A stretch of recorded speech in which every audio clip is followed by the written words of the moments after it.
Kasaragod Athirumavu Saint Paul's church വികാരിയായിരുന്ന father Paul തട്ടുപറമ്പലിനെതിരെ POCSO കേസിനെ തുടർന്ന് സഭാ നടപടി.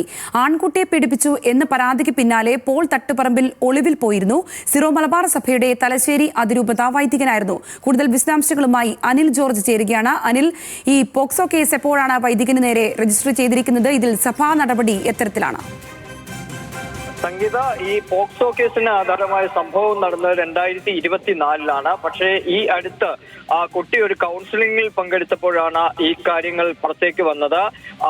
ഒരു വർഷത്തിനിടയിൽ നിരവധി തവണ വൈദികൻ ഈ കുട്ടിയെ ഇത്തരത്തിൽ ദുരുപയോഗം ചെയ്തു എന്നതാണ് ഇപ്പോൾ കേസായി മാറിയിരിക്കുന്നത്. കേസെടുത്തതിന് തൊട്ടു പിന്നാലെ ഈ വൈദികൻ പോലീസ് കേസ് രജിസ്റ്റർ ചെയ്തിട്ട് കുറച്ച് ദിവസങ്ങൾ മാത്രമേ ആയുള്ളൂ.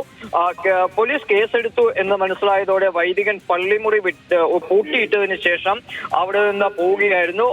ഇയാൾ ഒളിവിൽ പോവുകയും ചെയ്തു. തുടർന്ന് വലിയ പ്രതിഷേധം ഇയാൾക്കെതിരെ രൂപപ്പെടുകയും ചെയ്തു. വൈദിക സമിതിയിലടക്കം വലിയ തോതിൽ പൊട്ടിത്തെറിയുണ്ടായതിനെ തുടർന്ന് തലശ്ശേരി അതിരൂപതയുടെ മെത്രാപ്പൊലീത്തയായ ആർച്ച് ബിഷപ്പ് ജോസഫ് പാംബ്ലാനി ഈ വൈദികനെ, ഫാദർ പോൾ തട്ടുപറമ്പിൽ എന്ന വൈദികനെ അതിരൂപതയുടെ വൈദിക കൂട്ടായ്മയിൽ നിന്ന് ഒഴിവാക്കി.